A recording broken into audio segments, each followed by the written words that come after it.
The massive obsidian vessels of the Black Fleet appeared without warning in Earth's orbit one ordinary Tuesday morning. They simply materialized there. 7 enormous ships, each roughly the size of Manhattan, their surfaces so dark they appeared as perfect voids against the blue of Earth. Professor Dae-Ho Kim was halfway through his morning coffee when the university emergency system triggered. His phone, computer, and tablet all lit up simultaneously with the same message. Report to main lab immediately. Priority Alpha. This better not be another drill, he muttered, grabbing his jacket. The autumn morning was crisp in soul, leaves crunching under his hurried footsteps as he crossed the campus. When he arrived at the xenobiology lab, the normal quiet of academic research had been replaced by barely controlled chaos. Screens covered every wall, each showing the same images from different angles, the black ships hanging motionless above Earth. "What am I looking at?" Dae-Ho asked, his voice barely audible over the noise of panicked researchers. Dr. Jisoo Park pushed through the crowd toward him. Her lab coat was rumpled, dark circles under her eyes suggesting she'd been here all night. "They appeared 4 hours ago," she said, pulling him toward her workstation. "No warning, no heat signatures, no radiation, they just weren't there and then they were. Have they made contact?" "Nothing. Every government on Earth is blasting them with radio signals, microwave, laser, you name it, they're just sitting there watching." Dae-Ho stared at the screen, at the perfectly smooth surfaces of the ships that seemed to swallow light rather than reflect it. 20 years he'd studied theoretical alien biology, creating models for how non-Earth life might evolve. Now the real thing hung above them, and he felt completely unprepared. "The president is addressing the nation in 10 minutes, someone called out. The room fell silent as the largest screen switched to the emergency broadcast. The president looked calm, but Dae-Ho could see the strain around her eyes, the slight tremor in her hands as she gripped the podium. "Citizens of Korea and people of Earth," she began, "as you are now aware, unknown vessels have appeared in orbit around our planet. We have no evidence of hostile intent, but as a precaution, we are elevating our defense readiness. Please remain in your homes if possible. Regular updates will follow." "Not much of an update," muttered Han-Sol Lee, the newest addition to their research team. The young systems engineer had joined just months ago, fresh from winning some prestigious AI competition. "What would you have her say?" Jisoo asked. "Sorry everyone, we have no idea what's happening." Their argument was interrupted by a loud crack as the lights flickered overhead. Around the room, computer screens glitched, showing fragmented images before returning to normal. "What was that?" Dae-Ho asked. Han-Sol was already typing furiously. "Power fluctuation. Big one. And not just here. I'm seeing reports from across the country." Over the next hour, similar reports flooded in from around the world. Power grids experiencing unexplained surges. Digital systems glitching. Communications dropping momentarily. "It's them," Dae-Ho said quietly, watching as a map on the wall tracked the spreading technological disturbances. "They're scanning us, or testing us, or what?" Jisoo prompted. "Or changing us." 3 days passed with the ships maintaining their silent vigil. Military jets that ventured too close reported instrument failures. Missile systems aimed at the vessels refused to lock on. The world waited, tense, for demands that never came. Dae-Ho barely left the lab, catching fragments of sleep on the break. Room couch. Something about the aliens' behavior nagged at him, their complete lack of interest in communication despite obviously advanced technology. On the 4th day, while staring bleary-eyed at atmospheric readings, it hit him. "Get me the president," he said, startling Jisoo, who had been dozing at her desk. "What?" "Now. I need to speak to her now." 2 hours and several security checks later, Dae-Ho found himself addressing an emergency meeting of the National Security Council via secure video link. "I believe I understand why they haven't communicated with us," he explained, fighting to keep his voice steady. "They don't see us as worth talking to." The defense minister scoffed visibly. "Professor, with all due respect, look at their behavior," Dae-Ho interrupted, pulling up atmospheric charts. "These subtle changes in upper atmospheric composition, they're systematic. The power fluctuations follow a clear pattern when mapped globally. They're not preparing to talk to us or fight us. They're preparing to change our planet. You're suggesting this is a terraforming operation? Asked the science minister, leaning forward. Yes, but not for invasion as we understand it. I think these ships are automated systems, programmed to process planets according to certain parameters. They don't communicate because their programming doesn't recognize us as sentient enough for dialogue.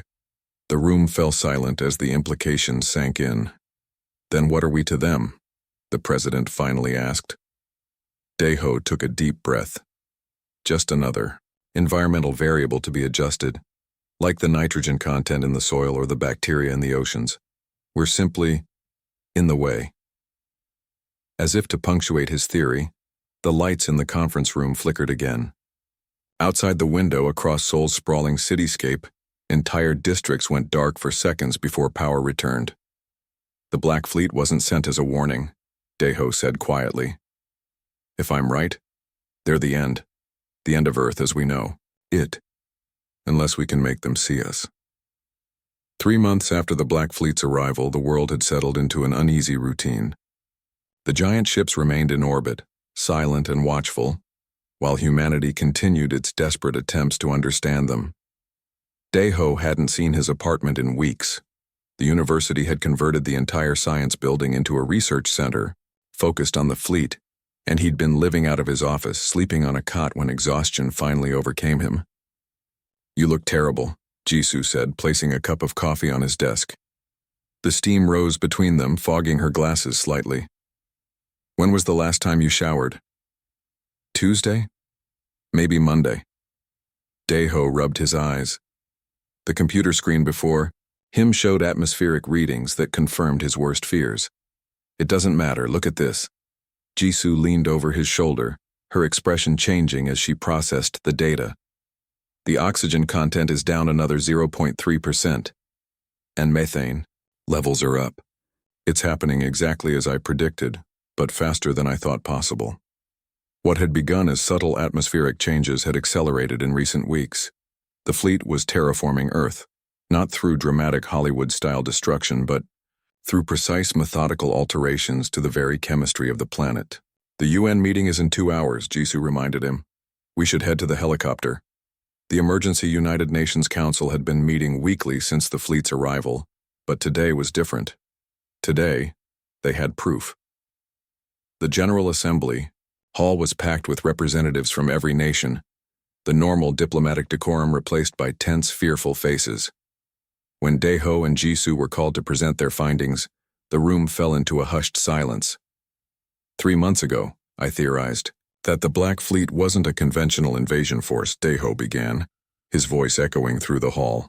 Today I can confirm that theory with data from monitoring stations worldwide. The enormous screen behind him displayed a global map with color-coded atmospheric changes. The ships are releasing nanoscale particles that are slowly altering our atmosphere's composition. The pattern is deliberate and accelerating. To what end? Asked the Secretary General, voicing the question on everyone's mind. They're changing Earth to suit something else, Jisoo answered. Something that doesn't breathe oxygen as we do. Something that prefers a higher methane content and different temperature ranges. A murmur of alarm spread through the assembly. But why haven't they responded to our attempts at communication? Asked the representative from Brazil. Zhou took a deep breath. 2 weeks ago, my team managed to establish rudimentary communication using mathematical sequences, universal constants that any advanced civilization should recognize. The screen changed to show a series of symbols. Their team's transmission followed by the fleet's response. Their reply was unexpected. Our best interpretation suggests confusion. Their automated systems have extensive protocols for planetary conversion, but no contingencies for unexpected intelligence. What are you saying, Professor? The Secretary General pressed. The Black Fleet has categorized humans as non-sentient fauna, just another element of the environment to be adjusted. Their programming doesn't recognize us as beings worth communicating with.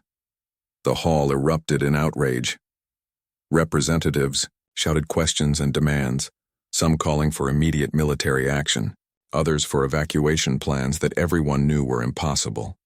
The Chinese representative stood, waiting for the noise to subside. China has already attempted direct military action against the vessel over our territory. 3 days ago, we launched our most advanced missiles. They did nothing.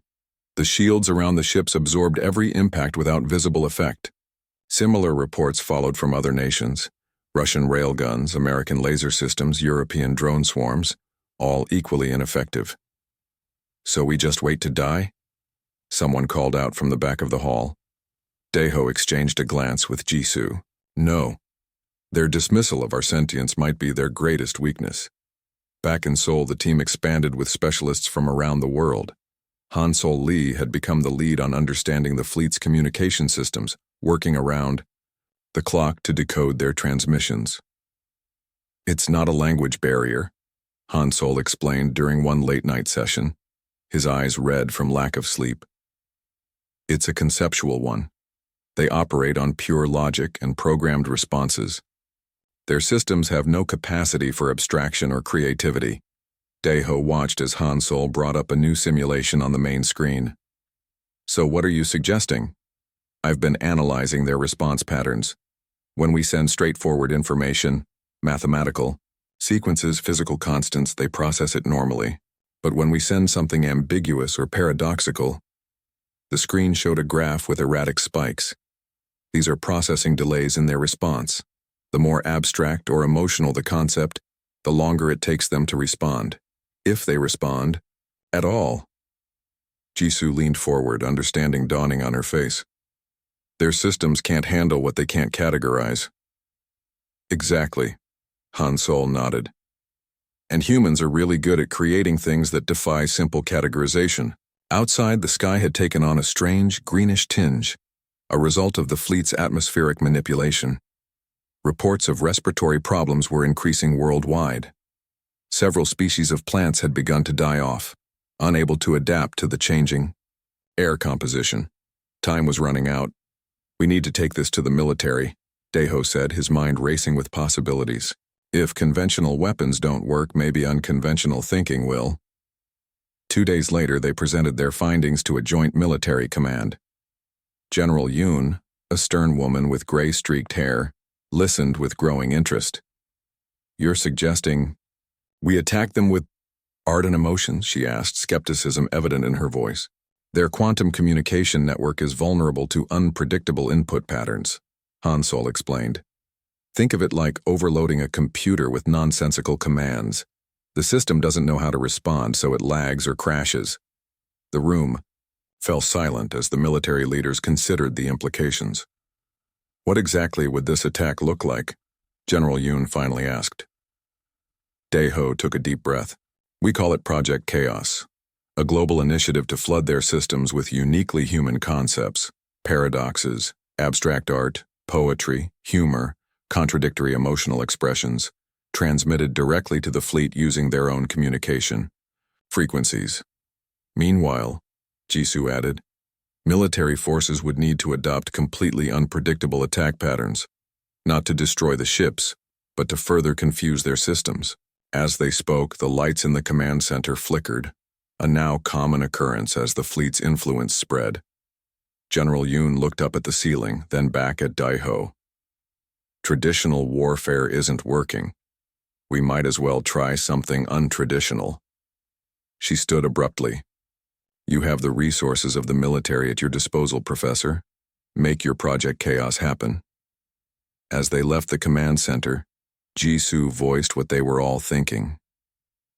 If this doesn't work, it has to, Daiho replied, watching a flock of birds flying in confused circles overhead, disoriented by the changing atmosphere. We're running out of options, and they're running out of air. Project Chaos transformed the Seoul National University campus overnight. What had been research laboratories became command centers, with military personnel working alongside scientists in an unlikely alliance. The cafeteria operated around the clock, feeding the growing team of specialists gathered from across the globe. Daiho stood at the center of the main hall, now filled with workstations arranged in concentric circles.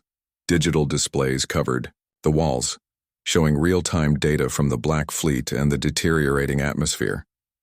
Their systems operate on rigid programming, Han Sol explained to the assembled team, his voice steady, despite having been awake for nearly 30 hours. They have no true adaptability, no creativity. He pulled up a complex diagram on the main screen. Think of them like the most advanced computer program you can imagine, but still just a program. It follows rules. It can't improvise. And that's what humans do best, Jisoo added. She'd tied her hair back with a pencil, dark circles under, her eyes matching everyone else's in the room. We break rules. We think sideways. The first tests of Project Chaos began small. They transmitted sequences of paradoxical statements directly to the nearest fleet vessel, using the communication frequencies Han Sol had decoded. "This statement is false," read the first transmission. The ancient logical paradox that had confused philosophers for centuries. For 3 minutes, nothing happened.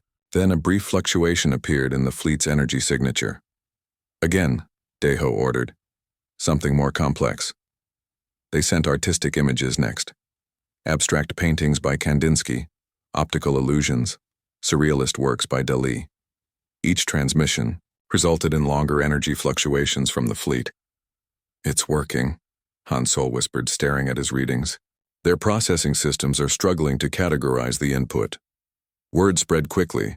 Within days, centers like theirs had been established worldwide, each focusing on different aspects of human creativity and unpredictability.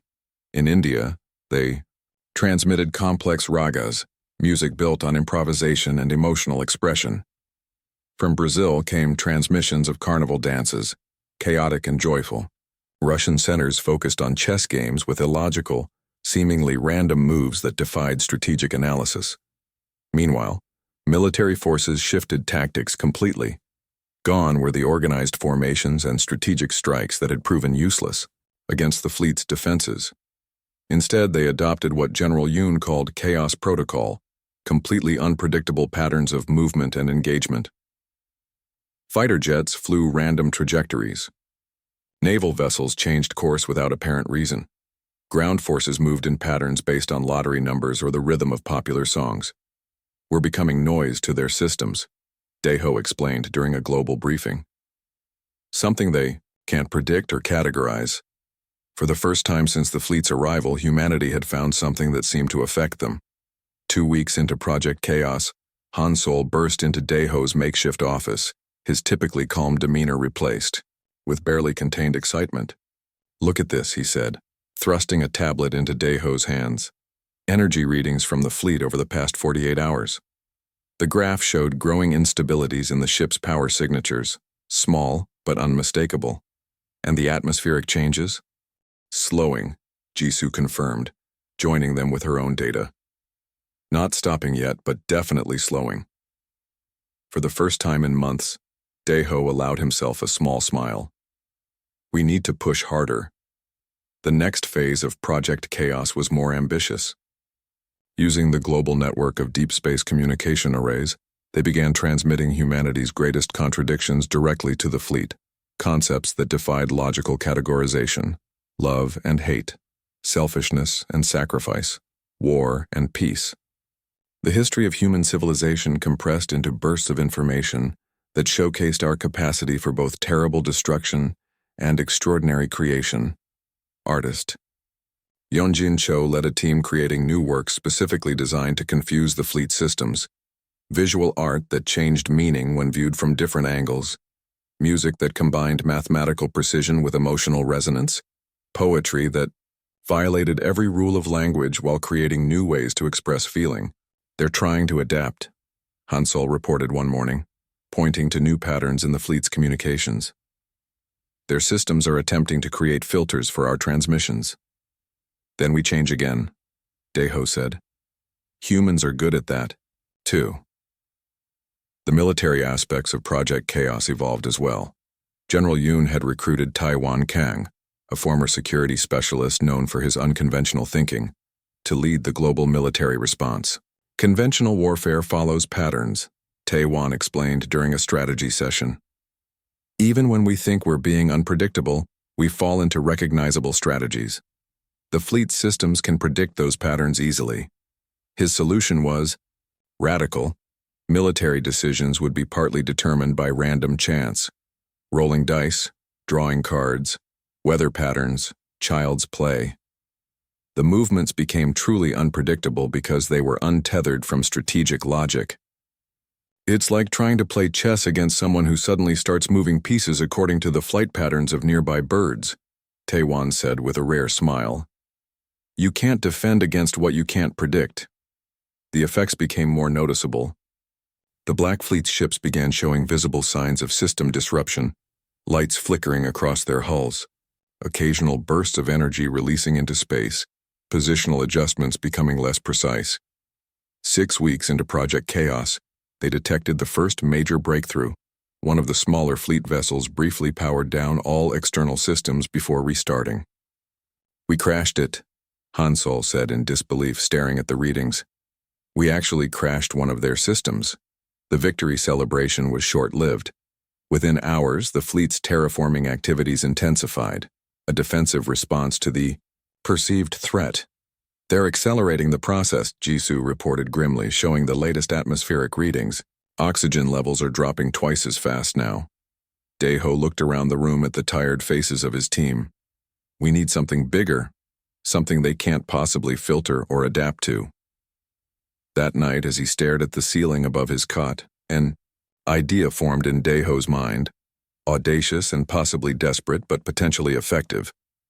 He called an emergency meeting at dawn, gathering the core team in the small conference room that had become their war council.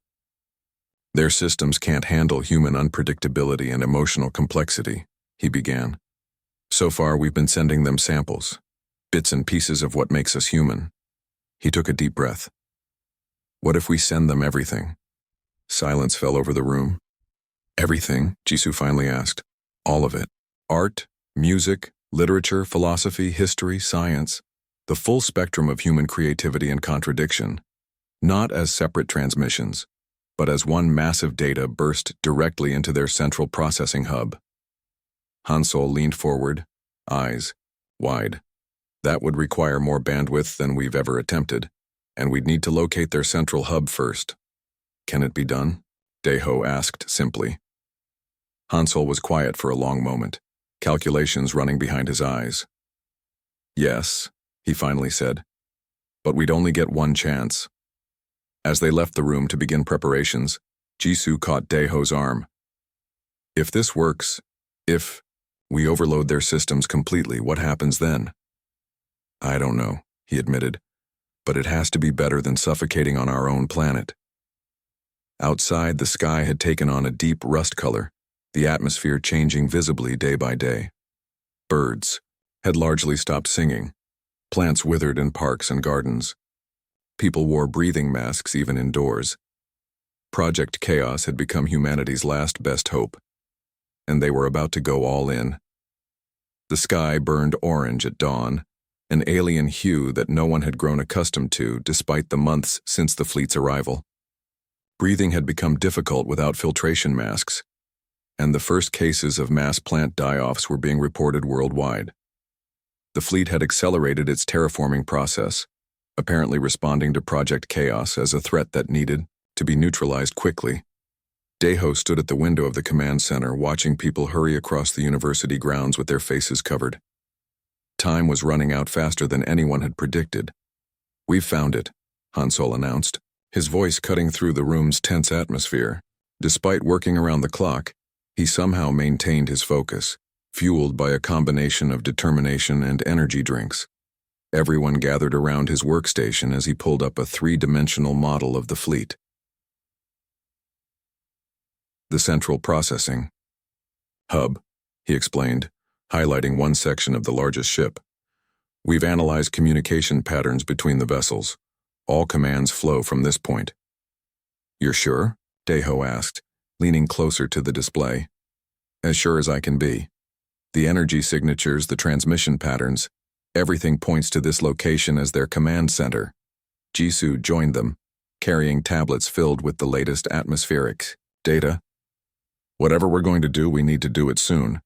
At the current rate of oxygen depletion, we have less than 2 weeks before the air becomes unbreathable for most of the population. The plan they'd developed was audacious, perhaps insane, but no one had offered a better alternative. They would attempt to upload humanity's entire cultural database directly into the fleet's central hub, creating a logical overload that their rigid systems couldn't process. "The transmission array is ready," Hansol reported. "We've linked every major radio telescope and communication satellite we could access." "And the data package?" Deho asked. Jisoo nodded. "As complete as we could make it. Art from every culture and time period, music spanning centuries, literature in every language, philosophy, religion, science, the full spectrum of human thought, and creativity.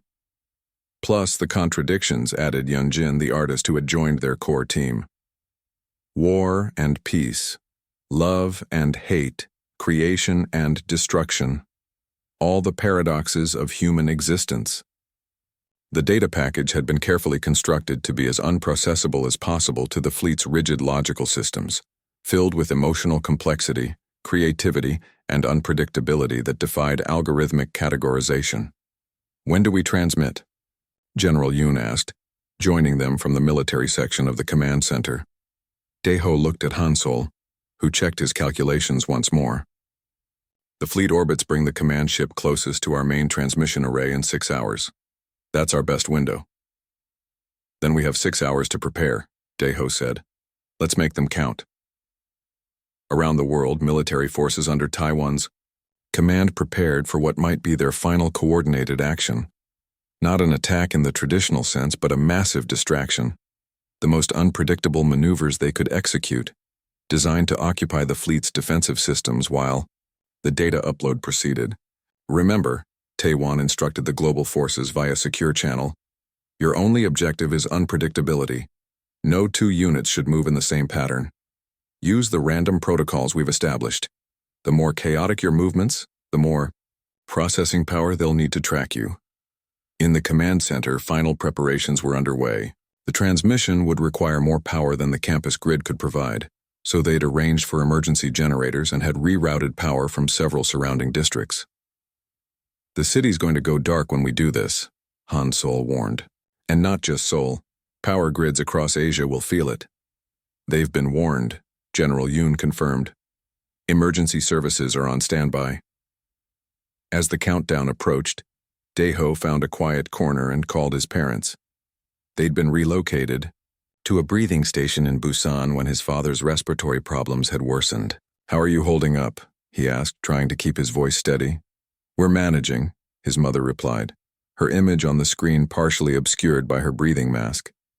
"Your father says to tell you he's proud of you. We both are." Deho swallowed hard. "I don't know if what we're trying will work, but it's our best chance." "Then that's all anyone can ask," she said simply. "Do your best, son. That's all you can ever do." The call ended too soon, leaving Deho staring at a blank screen. Around him, the command center hummed with last-minute preparations. "It's time," Jisoo said gently, touching his shoulder. "Hansol needs you for the final check."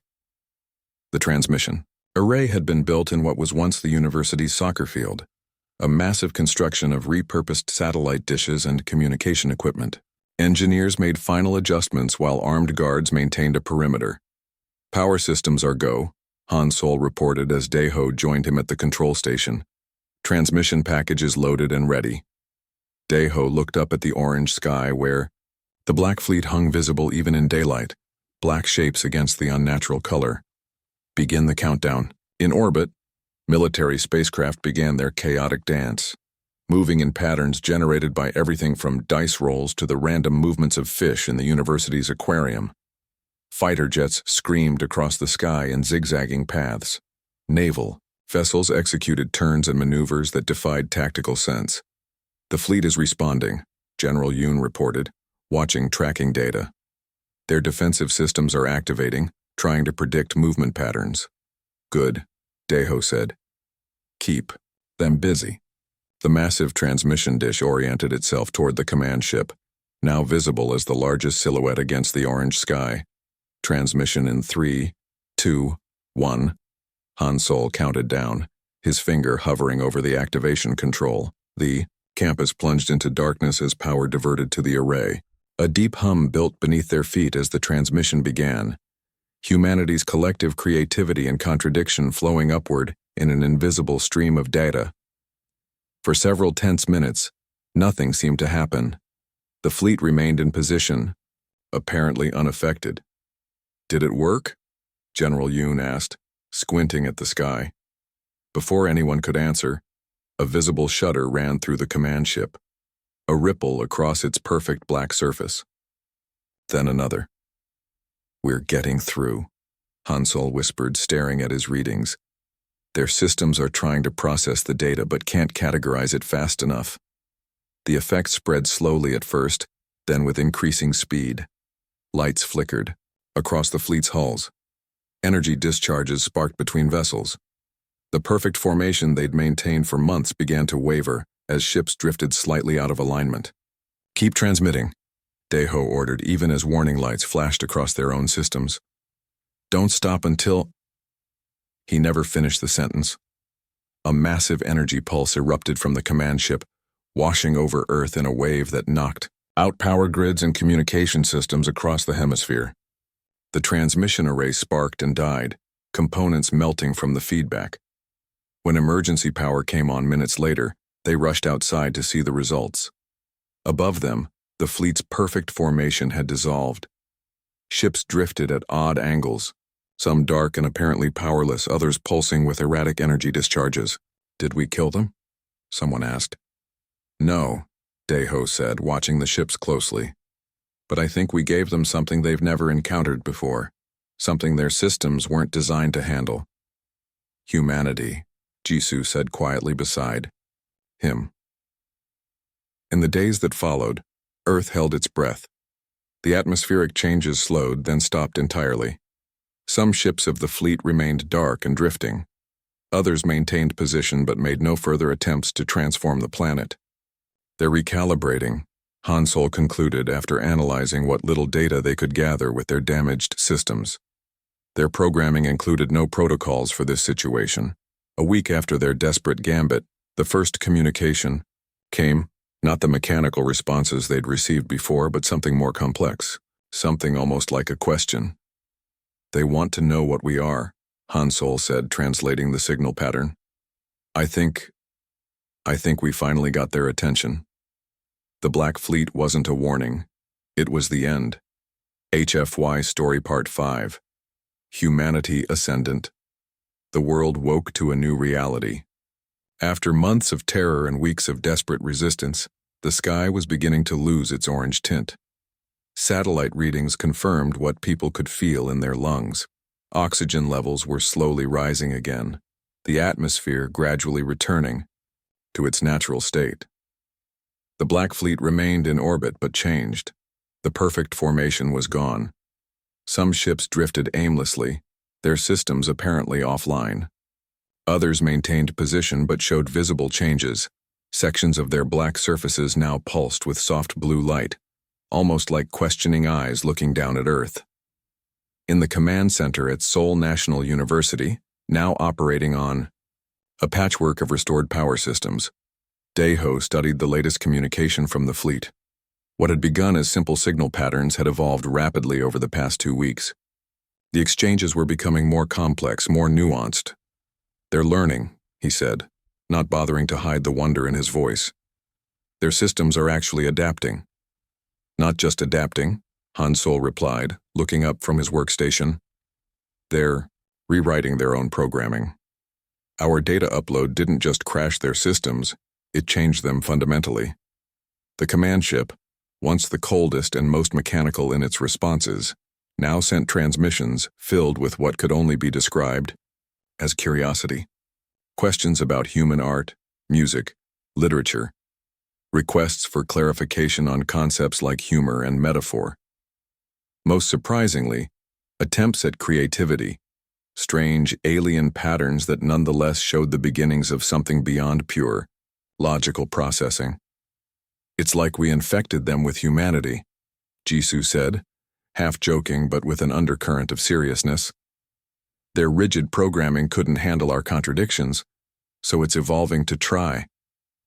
Outside, the campus was slowly returning to life. Students and faculty had begun to return, though classes remained suspended as the buildings continued to serve as the primary communication hub with the fleet. People walked without breathing masks for the first time in months, looking up at the sky with cautious hope rather than dread. 3 weeks after their desperate data upload, they made a discovery that changed everything. "Look at this," Han Sol called out, his voice echoing through the quiet evening command center.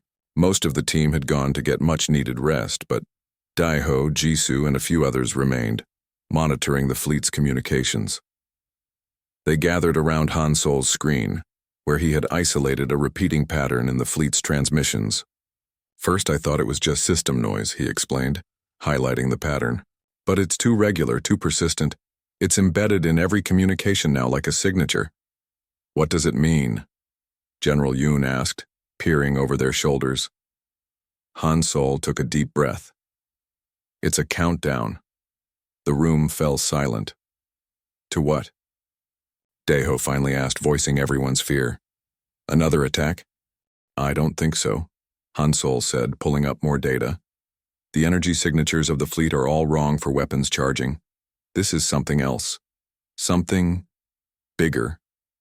The countdown, once they recognized it, was unmistakable.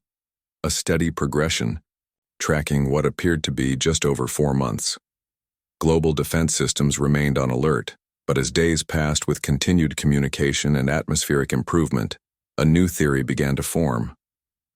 The fleet wasn't the invasion, Daeho explained during an emergency UN session, broadcast globally as humanity waited for answers. It was never meant to be. The fleet is an automated system sent ahead to prepare worlds. "Prepare them for what?" asked the Secretary General. "For whoever sent them," Daeho replied simply. "The countdown is an arrival time." The revelation sent waves of both fear and hope around the world. The fleet itself had proven vulnerable to humanity's unpredictability and creativity. But what of its creators? As the countdown continued, strange things began happening with the fleet's ships. The vessels that had remained active started to change visibly, black surfaces giving way to transparent sections. Inside, they could see vast chambers being reconfigured. "They're making them more habitable for us," Jisoo realized during one inspection via high-powered telescope. "Look, atmospheric composition in those chambers is being adjusted to Earth normal. They're creating spaces where we could survive." "An invitation?" General Yoon asked skeptically. "Or an apology," Daeho suggested. 1 month after the countdown began, they received permission to board the command ship. The military opposed it strongly, but in the end, curiosity and the need to know outweighed caution. Daeho led the small team, himself, Jisoo, Han Sol, and Tae-wan, representing military interests. The shuttle ride was tense, no one certain what awaited them inside the vessel that had, until recently, been terraforming their world into an uninhabitable wasteland. The docking bay that opened to receive them was clearly a recent adaptation, its proportions comfortable for human visitors, its atmosphere breathable without suits. "It's like they rebuilt this section just for us," Jisoo whispered as they stepped from the shuttle into the ship. The interior defied expectations. Rather than cold mechanical spaces, they found themselves in chambers that seemed almost like art galleries. The walls displayed projections of human creativity, paintings, sculptures, music visualizations, alongside alien patterns that seemed to be the fleet's attempts at response. "They're trying to understand us," Daeho realized. "Not just as data, to be processed, but as creative beings." In the central chamber, they discovered the truth. The fleet's command core was not the rigid mechanical system they had imagined, but something more organic. Crystalline structures pulsing with energy, adapting and changing even as they watched. "The upload didn't just crash their systems," Han Sol said in awe, studying the readings from his equipment. "It woke them up. The fleet wasn't just a tool, it was a seedling intelligence programmed with a single purpose. Our data gave it context, complexity, consciousness." The communication that followed was unlike anything before. Richer, more nuanced, capable of conveying concepts beyond simple data exchange. Through this improved connection, they learned the full story. The fleet was indeed an automated vanguard for a much larger civilization, one that had processed thousands of worlds throughout the galaxy, preparing them for colonization. But never before had the fleet encountered a species capable of affecting its programming, of introducing chaos into its ordered systems. "They want to know what makes us different," Zhou explained during the global broadcast that followed their return to Earth. "Why our unpredictability and creativity could affect their systems when no other species has ever done so." "And the creators?" someone asked. "Are they still coming?" "Yes," Zhou confirmed. "But not as conquerors. The fleet has been communicating with them throughout this process. Our resistance, our humanity, has sparked something like curiosity, in a civilization that may have forgotten what curiosity feels like. The preparations that followed transformed the planet. Using recovered alien technology, Earth began developing defenses and communication systems far beyond previous capabilities. Scientists worked alongside the fleet's systems, learning and adapting alien technology while sharing human innovation in return. 2 weeks before the countdown was set to reach 0, Zhou stood before the United Nations once more. The world had changed beyond recognition since that first terrifying day when the Black Fleet appeared. Fear had given way to determination, then to cautious cooperation, and finally to something like anticipation. "When the fleet arrived, we thought it was the end," he began, his voice carried to every corner of the globe. "In a way it was, the end of our isolation in the universe, the end of thinking ourselves alone." He looked out at the assembled representatives of humanity. "What the fleet's creators will find isn't the processed world their machines promise them. Instead, they'll find us, stubborn, creative, emotional, and very much alive." Jisoo stepped forward beside him. "The Black Fleet has transformed from our would-be executioner to our first alien ally. Its systems now understand what makes humanity unique in all the worlds they have encountered. Our capacity to create, to contradict ourselves, to change and adapt and grow." On the final day of the countdown, the sky above Earth shimmered with the arrival of a new fleet, not black like the vanguard, but iridescent, ships that seemed to bend light around them in impossible ways. The first transmission from the new arrivals was not directed to governments or military forces, but to the team at Seoul National University that had changed everything. "They're requesting a meeting," Han Sol said, translating in real time. "Not with our leaders, but with our artists, musicians, philosophers, our creators." Tae-won, who had maintained his military caution throughout the process, finally allowed himself a small smile. "We should remind them what happened to their Black Fleet when they underestimated us." "I don't think they need reminding," Zhou replied, watching the beautiful, impossible ships descend into the atmosphere. "I think that's exactly why they're here." As the alien delegation prepared to land, Earth waited with a new emotion that had replaced months of terror, anticipation. Whatever came next, humanity faced it not as potential victims or even equals, but as something the galaxy's oldest civilization had apparently never encountered before.